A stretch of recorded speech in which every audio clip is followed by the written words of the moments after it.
आज आपको सुनाते हैं एक ऐसे राजकुमार की कहानी जो जन्मा तो राजघराने में, लेकिन सुख सुविधा और राजसी जीवन को त्याग आम मनुष्य के जीवन को सुधारने एक आध्यात्मिक पथ पर निकल पड़ा।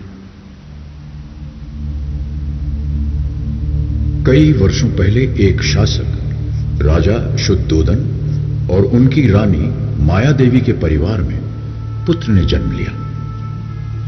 यह बालक किसी महल में नहीं बल्कि एक उपवन में पैदा हुआ। लुंबिनी उपवन में एक राजकुमार ने जन्म लिया। उसके चेहरे पर पड़ रही सूरज की रोशनी उसे एक अलौकिक चमक दे रही थी। शायद ये कोई संकेत था। ग्रहों की स्थिति समझकर यह धारणा भी बनी कि यह बालक या तो एक महान राजा बनेगा या फिर एक आध्यात्मिक गुरु। बालक का नाम सिद्धार्थ रखा गया। राजा शुद्धोदन चाहते थे कि राजकुमार समय आने पर वंश को आगे बढ़ाए और एक महान राजा बने।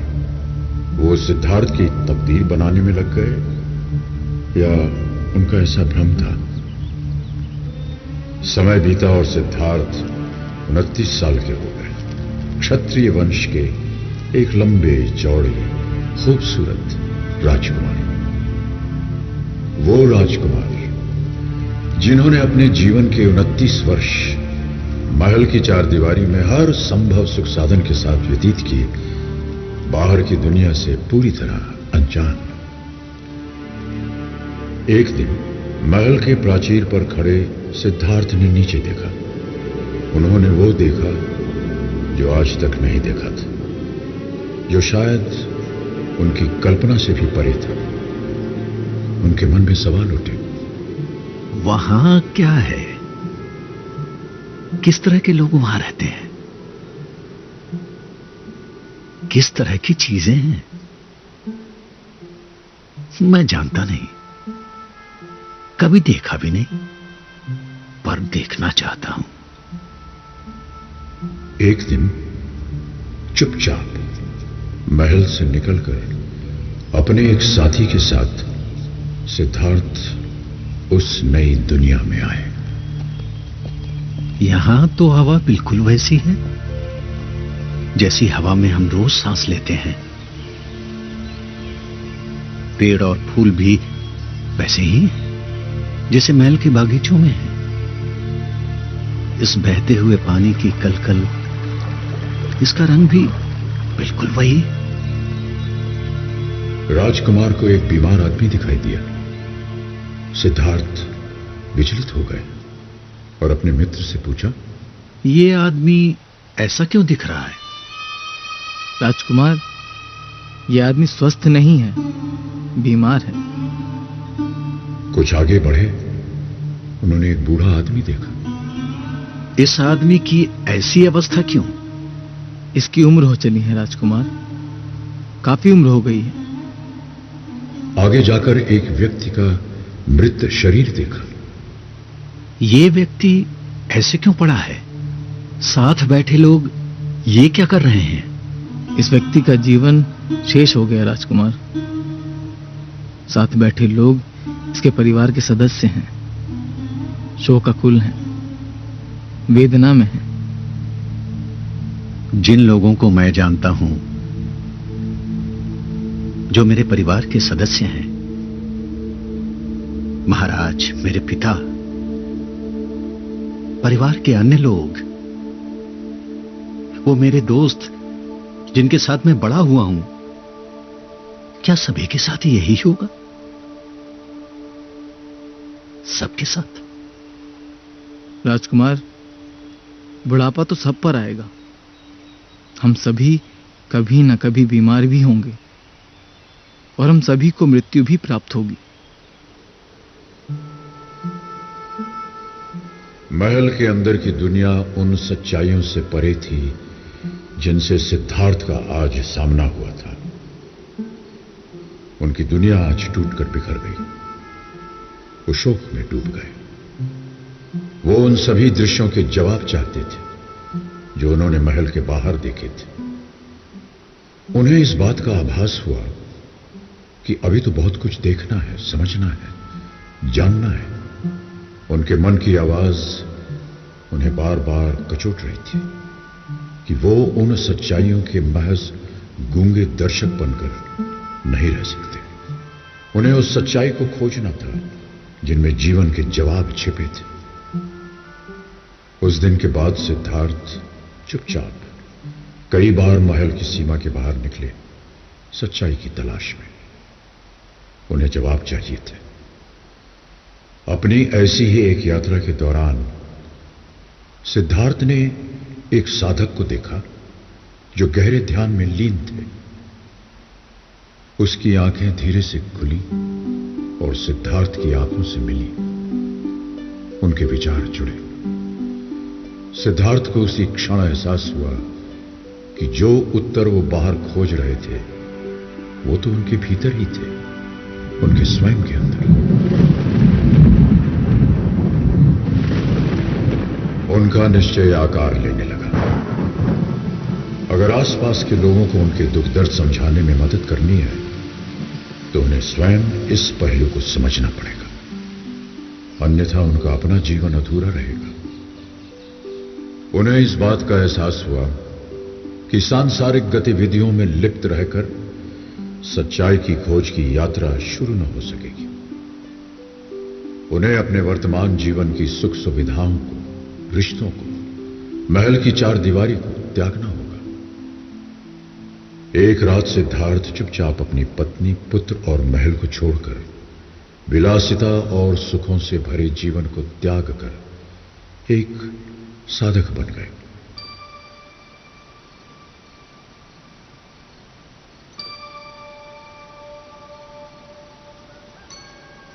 नए रास्तों और दिशाओं में चलते हुए सिद्धार्थ कई भिक्षुओं और ध्यान सिखाने वाले गुरुओं से मिले। उनकी पद्धति सीखी और उसमें महारत हासिल की। वो गहरे ध्यान में लीन होते गए। एक आश्रम में 5 भिक्षुओं के एक दल ने उन्हें ध्यान की इस अवस्था में देखा। उन्हें लगा कि ये व्यक्ति बुद्ध बनेंगे और यदि इस प्रक्रिया में वो उनके साथ रहे, उनसे जुड़े रहे, तो उन्हें भी विवेक और ज्ञान की प्राप्ति होगी। ये कौन है? चेहरे पर इतनी शांति, अपने चारों तरफ की ध्वनि से अनजान, अपनी तपस्या में लीन। इनका अनुसरण करना चाहिए। इनके साथ रहें तो हमें भी ज्ञान की प्राप्ति होगी। वो सिद्धार्थ के पहले अनुयायी बने। कौटिन्य, महानमन, वप, भद्दिदय और अश्वजीत, इन्होंने सिद्धार्थ का अनुसरण किया, उनकी सेवा की और ज्ञान प्राप्त किया। सिद्धार्थ की साधना चलती रही, लेकिन लगभग 6 वर्ष के बाद भी उन्हें अपने प्रश्नों का जवाब नहीं मिला। उनको एहसास हुआ कि मंजिल बहुत दूर है और समय एकमात्र जीवन काल है। वो चाहते थे कि उनके आसपास के लोग जन्म, मृत्यु और उसके बीच के काल को समझें, जीवन के सार को समझें। उनके लिए जीवन का सार एक दिए के समान था। अगर हम एक दिया जलाते हैं तो कुछ समय पश्चात वो बुझ जाता है, पर अगर हम एक दिए से अनेकों दिए जलाएं तो चारों ओर इतना प्रकाश फैल जाएगा कि प्रकाश सीमित नहीं रहेगा। वो औरों का जीवन भी रोशनी से भर देगा। सिद्धार्थ मानते थे कि बाहर के युद्ध को जीतने से बेहतर है भीतर के युद्ध को पहले जीता जाए। एक बार यदि मन की शांति प्राप्त हो जाए तो उसे कोई चुरा नहीं सकता। वैसे ही हमारे भीतर का आनंद, जो परछाई बनकर हमारे साथ रहता है, हमें कभी नहीं छोड़ता। एक दिन सिद्धार्थ अपने आखिरी आश्रम से निकल पड़े, अपने आप ही इस भीतर के युद्ध को जीतने के लिए, और उनके पीछे पीछे चल पड़े पांचों भिक्षु कि वो बिहार के उरुवेला नामक गांव जा पहुंचे। बिना कुछ खाए पिए निराहार रहते हुए उन्होंने तपस्या आरंभ कर दी। सिद्धार्थ अपने शरीर को कठोर यातना दे रहे थे, स्वयं को परीक्षा की चरम सीमा तक ले जाना चाहते थे। एक दिन ध्यान करते हुए सिद्धार्थ अचेत हो गए। जब होश आया, उन्होंने विचार किया कि सत्य की खोज का यह मार्ग सही नहीं था। हमारा शरीर एक वीणा की तरह है। यदि वीणा के तार ढीले छोड़ दिए जाएं, तो कोई स्वर नहीं निकलेगा, और यदि वीणा के तारों को कसते कसते ऐंठ दिया जाए तो टूट जाएंगे तार। ये सब विचार करते करते वे पास के ही गांव में एक गृहस्थ के द्वार पर पहुंचे। वहां पहुंचकर क्षीण कंठ से उन्होंने पुकार लगाई, भिक्षाम देहि। सिद्धार्थ का ये रूप देखकर पांचों अनुयायियों को लगा उनके साथ धोखा हुआ है। ये तो अपनी तपस्या छोड़ भिक्षा मांग रहे हैं। अपना ध्यान तोड़ दिया। ये कैसे सन्यासी हैं? जो अपने मार्ग से भटक जाए वो हमें क्या ज्ञान देंगे? हमें अपना मार्ग ढूंढना होगा, अपना पथ, वरना हम भी भटक जाएंगे। यही सोचकर उन्होंने सिद्धार्थ का साथ छोड़ दिया। और उधर सिद्धार्थ ने निरंजना नदी के किनारे एक पीपल के पेड़ के नीचे अपनी तपस्या और साधना का क्रम दृढ़ संकल्प से शुरू किया। चाहे काया कंकाल हो जाए, शरीर का खून सूख जाए, जब तक ज्ञान की प्राप्ति नहीं होगी, मैं इस स्थान से नहीं उठूंगा। अंततः लगभग 40 दिन बाद पूर्णिमा के दिन सिद्धार्थ के रूपांतरण का क्षण आ ही गया। उन्हें आत्मज्ञान प्राप्त हुआ। वे बुद्ध कहलाए। वो पीपल का वृक्ष आज बोधि वृक्ष के नाम से और स्थान बोध गया के नाम से जाना जाता है। बुद्ध सोचने लगे कि वो इस अलौकिक ज्ञान का प्रसार कैसे करें। कौन उनके इस ज्ञान को समझने के लिए पूर्ण तैयार है। उनका ध्यान उन 5 भिक्षुओं पर गया जो उन्हें छोड़कर जा चुके थे। बुद्ध निकल पड़े सारनाथ की ओर। यात्रा और ध्यान करते हुए बुद्ध सारनाथ पहुंचे। बुद्ध के कदम रखते ही वहां का सारा वातावरण मानो निशब्द हो गया। जो बुद्ध को साधना भ्रष्ट समझते थे, वो बुद्ध के चमकते चेहरे की अनोखी आभा देखकर विनम्र हो गए। कौटिन्य, महानमन, वप, भक्तिदय और अश्वजीत। बुद्ध अपने इन 5 पुराने शिष्यों को उस स्थान पर मिले जो आज चौखंडी स्तूप कहलाता है। उन 5 भिक्षुओं को एहसास हुआ कि बुद्ध के कृतियों को गलत समझना उनकी एक भारी भूल थी। उन्होंने बुद्ध के चरण पखारे और उनका आदर सत्कार किया। बुद्ध मुस्कुराए और अपने शिष्यों की जिज्ञासा भांपकर अपना पहला धर्मोपदेश देने के लिए इस परिसर के उस स्थान पर बैठे जिसे आज हम धम्मेक स्तूप के नाम से जानते हैं। अपने आध्यात्मिक यात्रा के दौरान मैंने जीवन के 4 सत्यों का अनुभव किया। मैंने इस मूल सत्य को जाना कि जीवन मरण का चक्र दुखों से घिरा है। दूसरा सत्य ये कि इन दुखों का कारण हमारी तृष्णाएं या इच्छाएं हैं। तीसरे सत्य ने एहसास करवाया कि इन इच्छाओं को त्यागने से ही जीवन के दुखों से मुक्ति मिलेगी। त्याग करने के लिए अपने आप को पीड़ा देने की जरूरत नहीं। सिर्फ अष्टांग आदर्शों वाले मध्य मार्ग को अपनाना होगा। यही वो चौथा सत्य है जिसे मैंने समझा, अपनाया और मोक्ष प्राप्ति की लक्ष्य की ओर चल दिया। बुद्ध कुछ दिन यही मूलगंध कुटी विहार में रहे।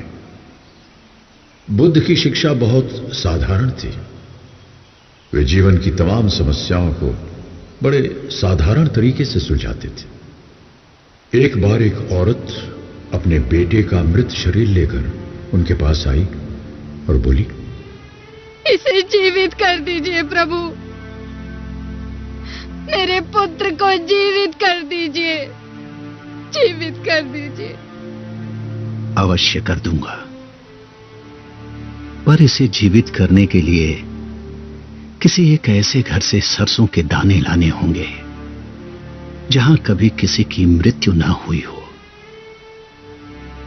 यह संभव नहीं था, क्योंकि मृत्यु जीवन का एक ऐसा सत्य है जिससे कोई बच नहीं सकता। यह बात औरत को समझने में देर नहीं लगी। एक बार एक किसान उन पर गालियां बरसाने लगा। थोड़ी देर बाद किसान थक गया, पर बुद्ध न तो विचलित हुए न ही नाराज। किसान रोने लगा और उनसे पूछा, मैं इतनी देर से तुम्हें गालियां दे रहा हूं, तुम्हें क्रोध नहीं आया? मेरे भाई, मैंने तुम्हारी गालियां स्वीकार कहां की? वो तो तुम्हारे पास ही हैं, तो मुझे क्रोध क्यों आएगा? क्रोध हमारा नहीं है, यह हमारी कोई मदद नहीं करता। यह हमारे मन की शांति नष्ट कर देता है। हमारे अंदर विचारों का, भावनाओं का कितना ही तेज मंथन हो, इसके स्थिर होने पर पता चलेगा कि पीछे एक ठहराव है, एक अलौकिक शांति।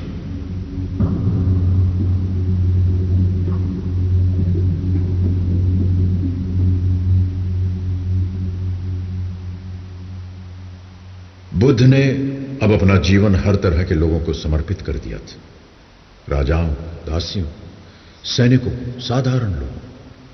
उन्हें लगता था ये सब आत्माएं उस मटमैले पानी की तरह हैं जिनके नीचे व्याप्त शांति है, मगर वो सब उससे अनजान है।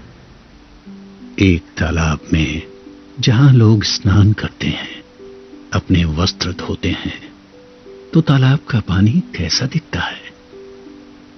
गंदा दिखता है। पर क्या तालाब का पानी गंदा है?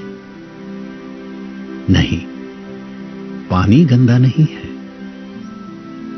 पानी को थोड़े समय के लिए विचलित न करें, उसे शांत रहने दें, तो सारी गंदगी थोड़ी देर में तालाब के तल में बैठ जाएगी और पानी पुनः अपने वास्तविक रूप में दिखाई देगा,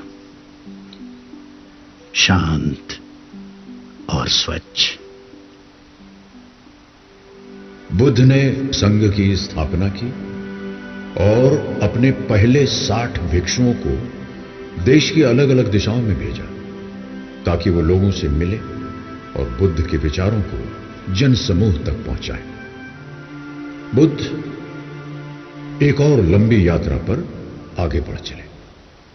उनका लक्ष्य लोगों तक पहुंचना और अपने उपदेशों द्वारा उन्हें जीवन को सही तरह से जीने की राह दिखाना। शासकों का नाम उनके शासनकाल से, उनकी जागीर से जाना जाता है। किसका कितना बड़ा साम्राज्य था, किसने कितने समय तक राज किया और कैसा राज किया। ईस्वी पूर्व 3री शताब्दी में मौर्यकालीन शासक थे सम्राट अशोक। उन्होंने कलिंग साम्राज्य के साथ युद्ध छेड़ा और विजय प्राप्त की। लेकिन युद्ध के बाद जब उन्होंने चारों तरफ विनाश देखा, उनका दिल पश्चाताप से कुंठित हो गया।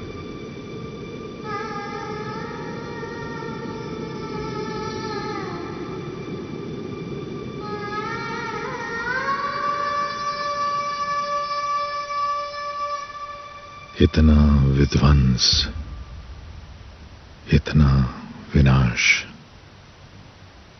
अब और नहीं, अब युद्ध नहीं। सम्राट अशोक के संवेदनशील हृदय ने अहिंसा, करुणा और मैत्री का धर्म, बौद्ध धर्म स्वीकार किया। उपासक बनकर उन्होंने धर्म प्रसार का कार्य आरंभ कर दिया और सारनाथ में बुद्ध से संबंधित कई स्मारकों का निर्माण करवाया। बाहर से जब आप यहां के इस प्रांगण की तरफ बढ़ते हैं तो थोड़ी दूर पर स्थित विशालकाय धम्मेक स्तूप आपकी नजरों से अलग नहीं होता। इस स्तूप का मूल निर्माण सम्राट अशोक ने ही कराया था।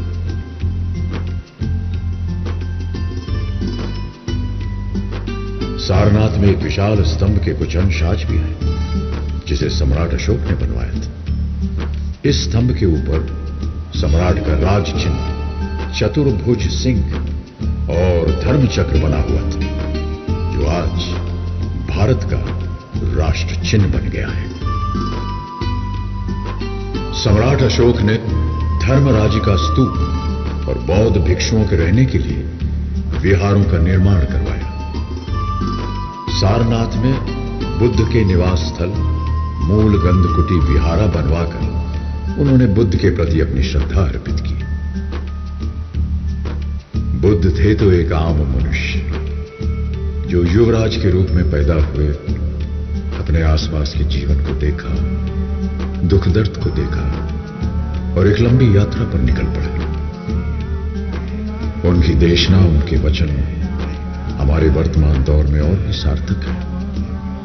सारनाथ भारत का एक बौद्ध तीर्थ है, बौद्ध धर्म का संपूर्ण संसार है। बुद्ध के चरणों की कंपन, उनके वाणी की गूंज मानो आज भी यहां के स्तूप, अशोक स्तंभ और विहारों के अवशेषों में बसी हुई है। विश्व का गौरव, संस्कृति का सार, सारनाथ। बुद्धं शरणं गच्छामि, धम्मं शरणं गच्छामि, संघं शरणं गच्छामि, बुद्धं शरणं गच्छामि, धम्मं शरणं गच्छामि, संघं शरणं